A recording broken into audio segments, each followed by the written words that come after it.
안녕하십니까. 광주 MBC 뉴스데스크입니다. 대전 방문 판매원에서 시작된 코로나 감염이 전국으로 확산되는 가운데 광주에서도 관련 확진자가 나왔습니다.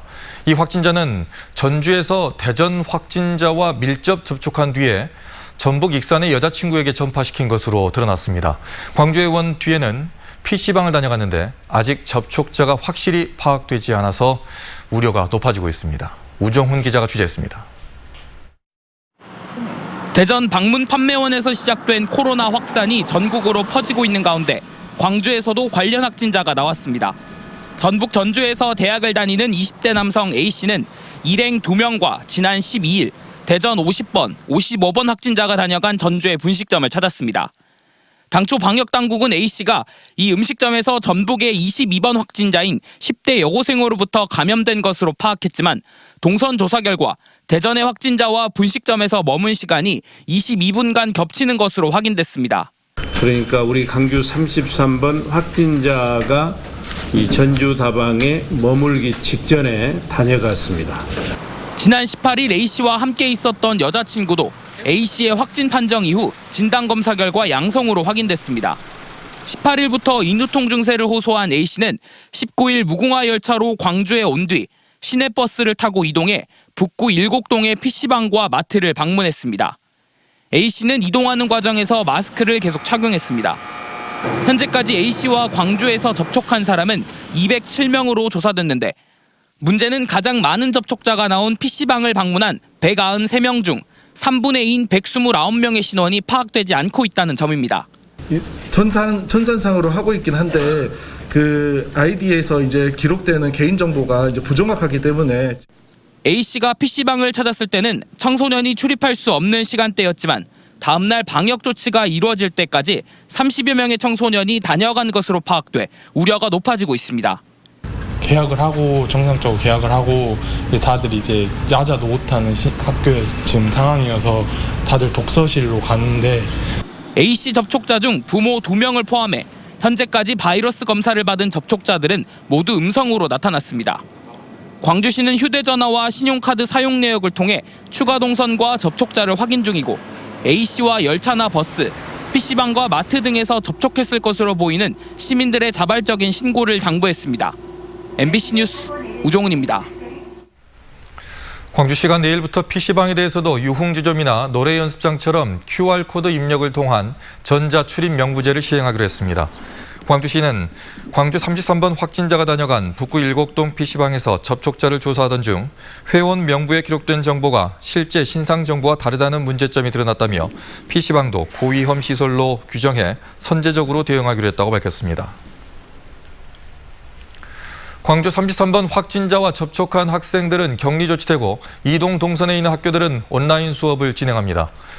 광주시 교육청은 PC방 등에서 33번 확진자와 접촉하거나 이동 경로가 겹치는 39명의 학생을 자가 격리하거나 능동 감시자로 분류해 2주 동안 등교시키지 않기로 했습니다. 또 33번 확진자의 이동 경로에 있는 유치원과 초중고, 특수학교 39개교는 내일부터 이틀간 온라인 수업을 진행합니다. 전두환의 사자 명예훼손 재판이 내일 광주지방법원에서 열립니다. 이번 재판엔 전 씨 측이 증인으로 요청한 이희성 계엄사령관 등 군 핵심 지휘관들이 출석할지가 주목됩니다. 남궁욱 기자가 취재했습니다. 헬기 사격을 증언한 고 조비오 신부의 명예를 훼손한 혐의를 받고 있는 전두환의 재판이 내일 열립니다. 내일 열리는 재판은 전 씨 측이 요청한 5.18 당시 군 핵심 지휘계통에 있던 증인들이 출석할 예정입니다. 이희성 당시 계엄사령관과 장사복 전교사 참모장, 그리고 백성묵 203 항공대 대대장 등입니다. 이희성 계엄사령관은 5.18 기간 군의 공식 지휘체계에서 국방부 장관 다음 실권자였던 만큼 출석 여부가 주목됩니다.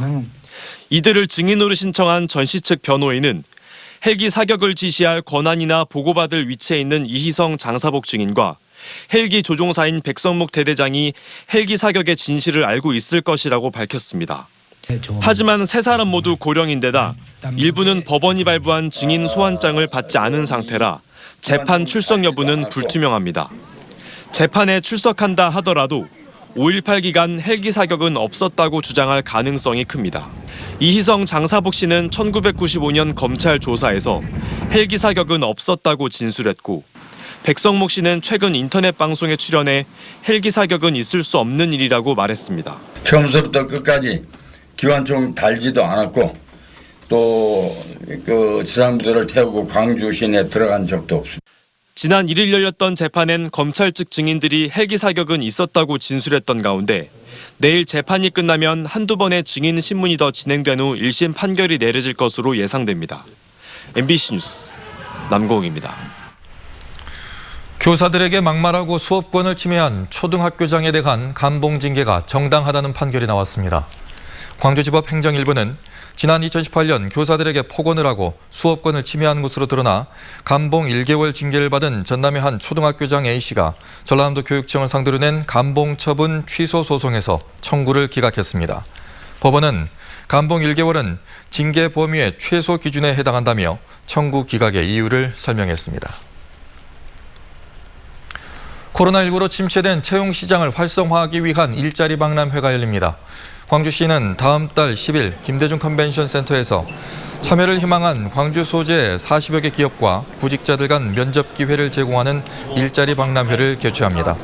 코로나 감염 우려로 면접은 박람회장에서 화상으로 이뤄지며 화상 면접을 하지 않는 일부 기업은 일정을 정해 대면 면접을 진행합니다.